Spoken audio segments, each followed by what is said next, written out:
Pete, Yeah. have you decided like who will be starting on Sunday, either Kenny or Aiden? Yes. You'll see on Sunday.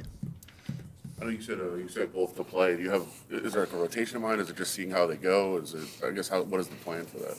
Yeah, there's a rotation in mind. Don't have to reveal everything here. Sure. With like a Tommy Eichenberg or a Grant, are you looking at giving any of those guys? I know they're all going to play, but Everybody's going starts. to play. Yeah, everybody's going to play, and I'm hoping that it works out well. It doesn't always, as good plans don't always come through. But we have a plan for these guys to get in there and get their play time, and really excited to see them. Excited to see them play.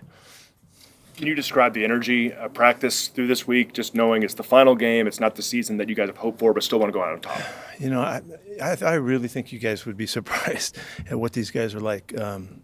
We were real directive about the mentality that we want to have and the days of the week as we do it, and our expectations are really high. We had an excellent week, and we backed off a little bit today on just because Wednesday, Thursday were so good. And so, that's a good sign. It's a really good sign. They had a lot of juice about it, and had a couple of playoffs we had to take care of, and there's some things that we did in the meeting room that I'm pleased with the way they worked.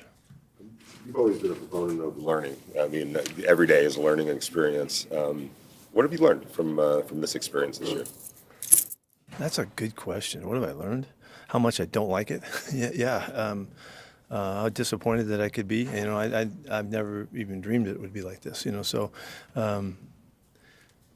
But what I have learned that, and it was kind of has to go with what the other question was, is that these guys will continue to work and they'll stay with it, and it's just because they just don't want to accept it. They want to only focus on the next opportunity that's coming up, which is kind of how we think, and something good's just about to happen, and they've acted like that, and they've bounced back, and I mean they've been as down in the dumps as you can be on Tuesdays, but by the time we get to Wednesday, they know that there's a format that we follow to get you back on track, and they're doing it, and so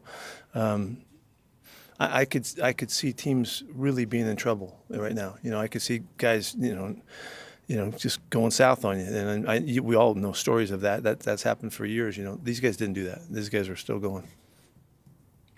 With leaders in the clubhouse like Max and Brock and Jeremy being shut down, has there been anybody to really step up this week and kind of bring that in? Yeah, it's been interesting as we break them down. Who jumps in so it's kind of varied. Guys, got the feeling. They got a little sense that this is my shot, and they could jump in the middle of the circle and we break them down. We haven't been through a bunch of locker room speeches and stuff like that. Where the players could stand up and talk this week, and but I think like when I don't know who broke him. Might have been Lobby today. Broke him down. He broke him down with what Max says.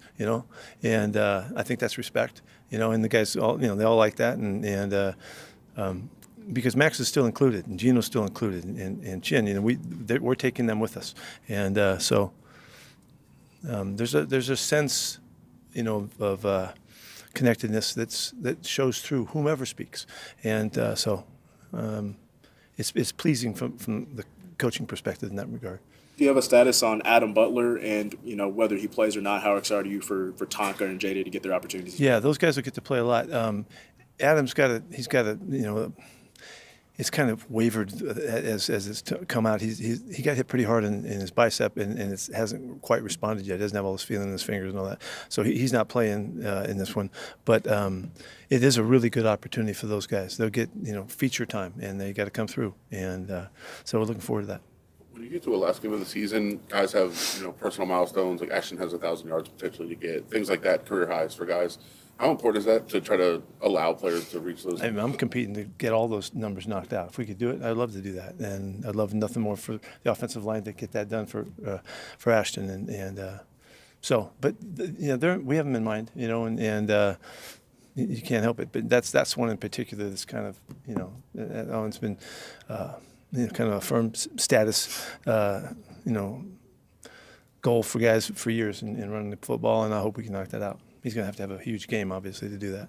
Pete, obviously there's one more game left, but as an organization, when you guys look at the development of young players this year, do you think like the organization's happy? You guys are happy with how that's come this year, or no? Well, Johnny and I were talking about that this morning about the guys in the last couple of weeks, the younger guys, have kind of felt the sense of responsibility that has really kind of shifted them a little bit. And the confidence that they're feeling because they know they've played, they can do it, they can play on the stage, and they know they've got another chance and another chance. They've been affected by that, and so it's a good sign for those guys. And they're all going to get a great look. This should continue to be as competitive an environment as we can get for the roster spots, for all of that. The guys that come back here are going to be fighting some new guys, and everybody's going to be battling. But all you can do now is play this game and do everything you got to play a great game for your teammates. And if these guys can do that again, then it's a really good showing. Charles has looked pretty good now, and we've been excited. He needs to get some steady shots at playing tackle. We can see him out there, and he's been bouncing around at the tight end spots and all of that, and he's done that well. So it's opportunity time, and these guys have to take advantage of it, and they know that, and I think that's why we're feeling them, kind of elevate a little bit. Pete, ending a tumultuous season, what would it mean to you to go out with a win? Oh, there's nothing more important in the world than to win a game in this division, that hasn't happened for a while. So that if we could get that done, that would make it just a little sweeter. I'd love to have a locker room where we can have a blast, and we'll see if we can do that. Even in a difficult season like this, how much joy have you gotten from coaching the game? Oh, no, I love coaching. I love being on the field. I love the strategy part of it, all the planning and all of that. There's been a lot of games, and been a lot of preparations and all that. That still draws me in. And the curiosity of how you can make the next right call or the right move with personnel or the right decision in the film room. Those are still really intriguing to me, and I'm basically pretty curious, and I keep looking for something better in all ways we're doing things, and that really generates the feeling that why I love this game. Okay, thanks. Thank you, Pete. Thank you, Pete.